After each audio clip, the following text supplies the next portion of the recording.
Let's be real for a second, girl. Like, genuinely real, not the soft version you tell yourself just to feel better, because deep down you already know the truth.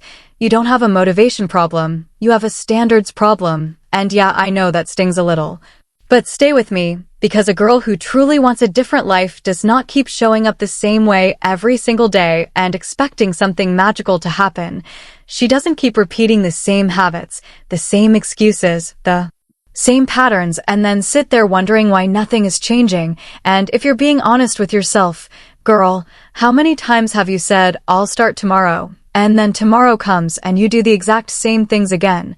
The same scrolling, the same overthinking, the same delaying, and then at night you feel that small heaviness in your chest, that quiet voice saying, I could have done better today, and you try to ignore it, you distract yourself, you tell yourself it's fine, but it's not fine, because you know you're capable of more and you're not living up to it, and that's where the frustration starts building, slowly, silently, until one day it turns into anger at yourself, at your habits, at the fact that you're still in the same place when you know you shouldn't be.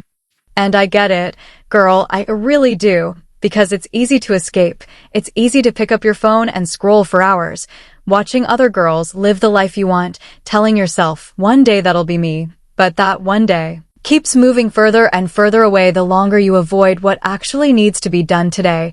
And the truth is, girl, doing the work is uncomfortable. It's boring sometimes. It's not aesthetic. It's not exciting in the beginning. It forces you to sit with yourself, to face your weaknesses, to actually put in effort without immediate results, and most girls would rather stay comfortable than face that discomfort, even if that comfort is slowly turning into a cage, even if it's making them feel stuck.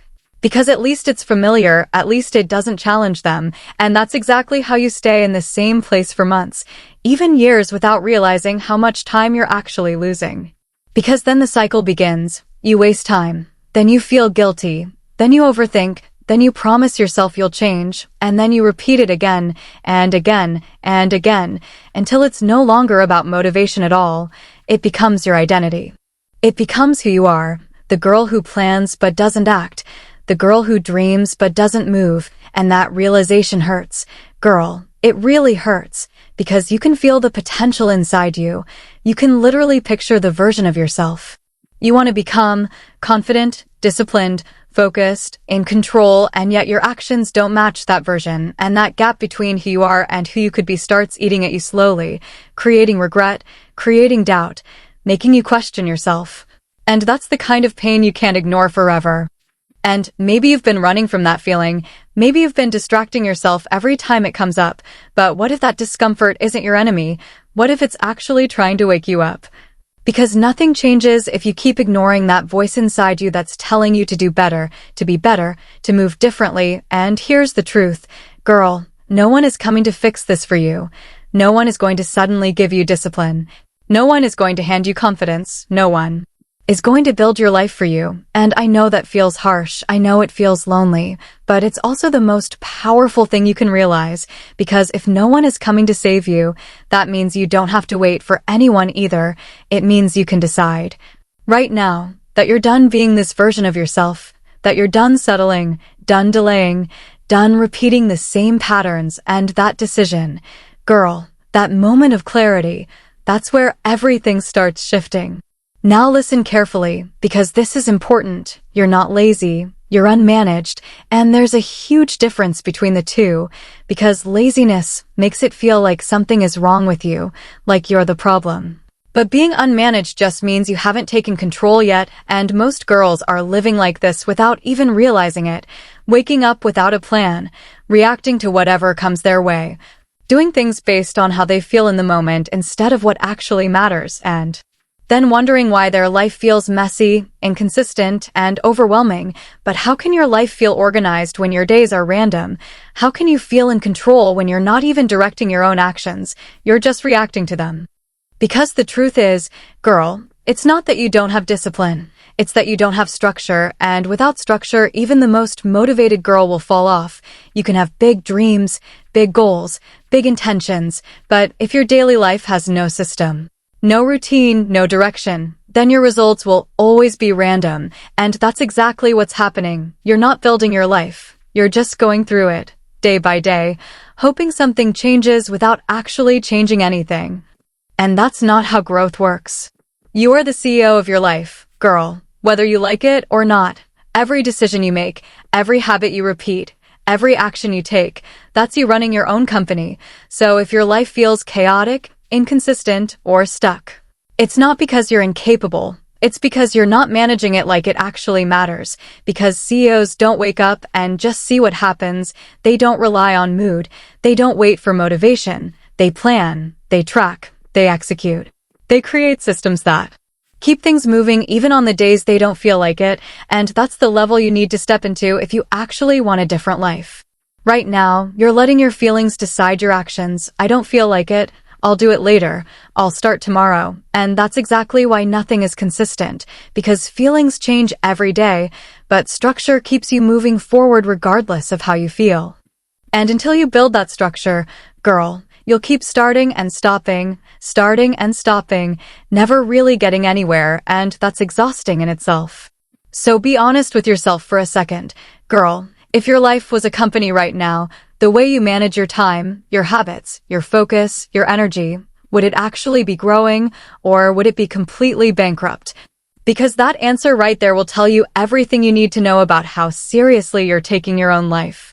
And this is where it gets even deeper, because your emotions are running your life and you don't even realize it. You think you're making logical decisions, but most of the time it's just how you feel in the moment controlling what you do.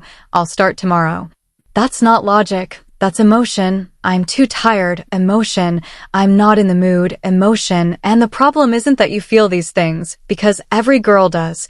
The problem is you obey them like they're in charge, like they get to decide what you do with your life, and that's where everything starts falling apart. Because the moment something feels uncomfortable, you pull back. The moment it feels hard, you delay it. The moment it feels boring, you replace it with something easier, scrolling, watching, distracting yourself.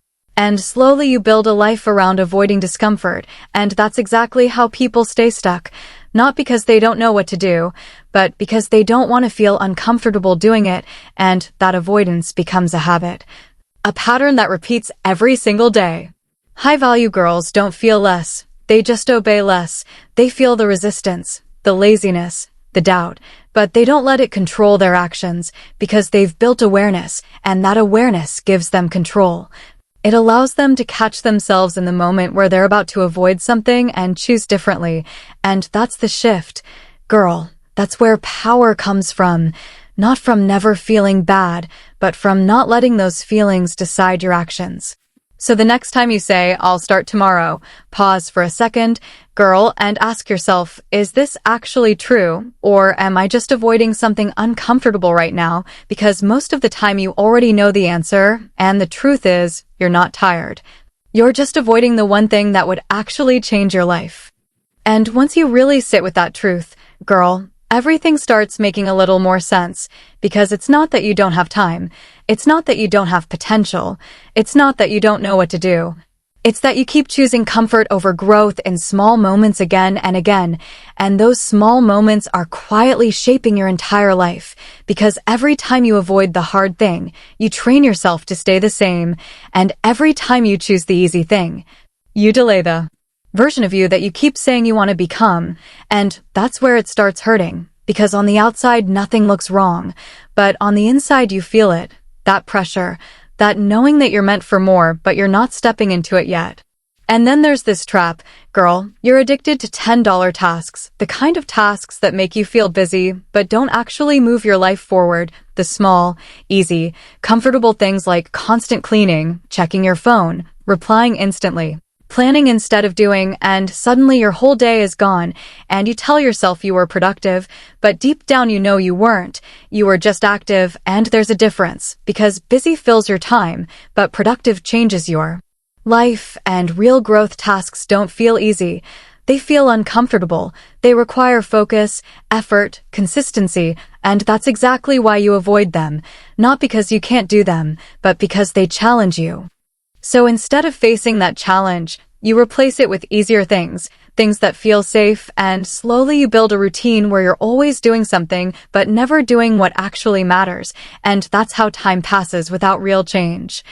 And that realization hits hard because you start to see that it's not about time passing, it's about how you use that time. And right now, girl, you need to ask yourself honestly, are you actually moving forward or just staying busy to avoid facing yourself? Because you spent hours being busy and still didn't move your life forward, and that truth might feel uncomfortable, but it's necessary. And the reason this keeps happening is because your time is leaking without you noticing. You keep saying you don't have time, but you've never actually tracked where your time is going. Every week you get 168 hours, same as every successful girl. So the difference is not time. It's how you use it, and when you don't track it, it's easy to lie to yourself. But the moment you see it clearly, everything changes because you start noticing the distractions, the scrolling, the small moments that turn into hours, and suddenly you realize how much time you've been losing without even realizing it. Social media is one of the biggest silent killers here, not because it's bad, but because it's easy. It gives you quick escape, quick dopamine, and before you know it, hours are gone, and you feel like you did something, but you didn't build anything. You didn't grow, you just consumed, and that's why you feel stuck, because you're watching life instead of creating it, and that gap between where you are and where you want to be keeps getting bigger. And when you finally start tracking your time, you can't lie to yourself anymore, and that awareness, girl, it hits hard, but it also gives you power, because now you can actually change something, because if I tracked your week right now, your excuses would disappear instantly. Now listen. Doing everything yourself is not cute. I know it feels like strength to say, I'll do it myself, but sometimes it's just a control issue, and it's draining you, because you're taking on everything, even the things that don't need your full energy. And then you wonder why you feel overwhelmed all the time. But high-level girls don't do everything. They focus on what actually matters. They protect their energy. They simplify. They create space in their life, because that space is where clarity comes from. That's where better decisions happen. That's where growth begins. So stop glorifying burnout. Girl, you're not independent. You're overwhelmed and refusing help. And the moment you accept that, you can start changing it. And another truth, your life feels messy because it has no system. Everything is mixed together, your goals, your stress, your responsibilities, all in one place, and your brain doesn't know what to focus on. So it keeps jumping from one thing to another, creating more chaos, more stress, more confusion. But the moment you start organizing your life into categories, money, health, skills, relationships, and give each one a clear goal and plan, things start feeling lighter, clearer, more manageable, because now you know what you're doing and why, and that clarity removes so much overwhelm, because right now you're not stressed because your life is too much. You're stressed because everything is mixed into one messy pile. And on top of that, you're exhausting yourself trying to control everything, outcomes, timing, people, situations, things that were never in your control. So you overthink, you stress, you drain your energy on things that don't actually move your life forward, while ignoring the one thing you can control, your actions. And that's why you feel tired all the time, not because you're doing too much, but because you're focusing on the wrong things. And then there's this pattern. You're too slow at deciding. You keep waiting for the perfect moment, the perfect plan, the perfect version of yourself.